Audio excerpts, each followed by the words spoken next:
ምንድነው የሚያኖራችሁ ምክንያት? ተስፋ። ነገ የተሻለ ቀን ይመጣል፣ የተሻለ እድል ይፈጠራል፣ የተሻለ ጊዜ ይመጣል ብለን የምናምነው ትልቁ ነገር ተስፋ ነው። ለተማረውም ይሁን ላልተማረው፣ ለሰለጠነውም ይሁን ላልሰለጠነው፣ ገንዘብ ላለውም ይሁን ለሌለው ሁሉንም ሰው እኩል የሚያኖረው ተስፋ ነው።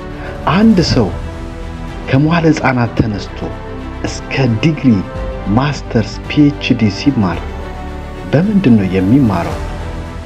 በተስፋ እድል ነው። የተሻለ ኑሮ፣ የተሻለ ነገር። ያ ተስፋው እምነቱን እያዳበረለት የተሻለ ኑሮን ይናፍቃል። በተስፋ እርግጠኝነት በውስጡ ያለበት ሰው የሚባለው ፍጡር ተወልዶ እስኪሞት ድረስ የሚኖረው በምንድን ነው? በተስፋና በተስፋ ብቻ ነው። አሁን 1 ደቂቃ ሰጠኋችሁ። ያ የምሰጣችሁ ደቂቃ እኔ የምላችሁን የምታስቡበት ጊዜ ነው። የሆነ ያዘናችሁበት ቀን አስቡት። የሆነ ተስፋ የቆረጣችሁበትን ጊዜ አስቡት። የሆነ ምድር ብሏችሁ ያለቀሳችሁበትን ጊዜ አስቡት። የሆነ አያልፍም፣ አይነጋም፣ ከዚህ በኋላ በቃ ያላችሁበትን ቀን አስቡት። ያመናችሁትን ያጣችሁበት፣ የተመካችሁበትን ያጣችሁበት፣ ተስፋ ያደረጋችሁበትን ያጣችሁበት እነዚያን ቀኖች አስቧቸው። ዛሬ ላይ እነዚያ ቀኖች አልፈው እዚህ ተቀምጣችኋል።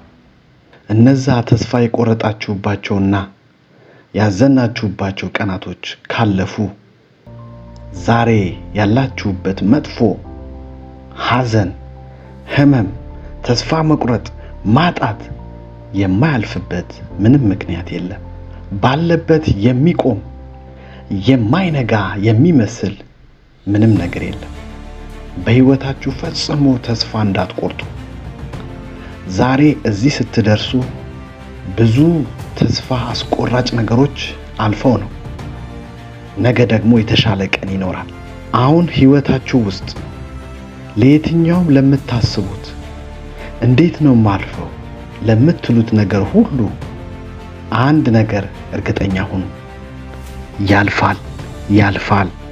ምን ያህል እልህ አስጨራሽ፣ ምን ያህል መራራ፣ ምን ያህል ህመሙ የበዛ መንገድ እንደሆነ ዛሬ ግን አልፎ ሲወራ ቀላል ይመስል ይሆናል፣ ግን ያልፋል። ጸሎት እንኳን የሚጸልይ ሰው እኮ በተስፋ ነው የሚጸልየው አይደል?